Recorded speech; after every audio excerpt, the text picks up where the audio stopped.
The booth of the Beyeler Foundation this year in Miami carries a work of mine which is called 1661 to 1910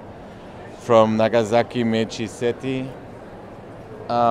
which is a take on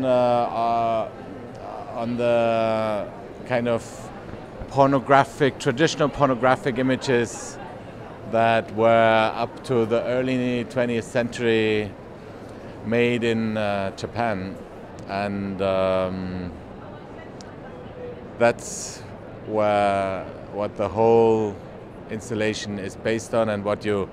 kind of see on the wall, if you can see. I mean, easier if you take your photo up and look through the photo, where it kind of interpolishes, and then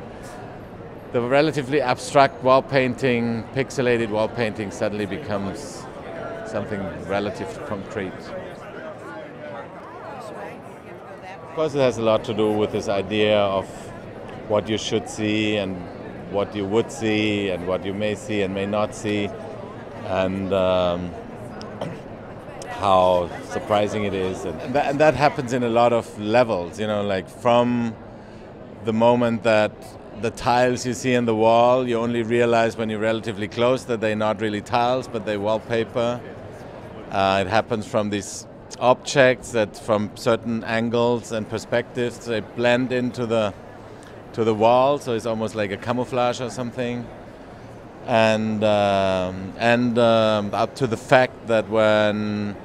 you have one of these objects blend in and you still have the flowers that are sitting in the object, that is almost like it's floating in the space. And that altogether has, I think, mainly to do with the way I'm interested in work or in artwork that, you know, kind of goes from being an autonomous artwork into like being a functional object, and how this kind of blends into each other, and how art can maybe not just be something that you have a confrontational relation to, where you go into a museum and you stand in front of the painting and you stare at it and it stares at you, and then you go home, you know, but more of a kind of an idea that it could be more something a part of our everyday life, and that's something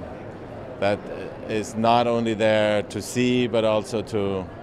just have around you in some kind of sense. And I think that's what the whole work is based on.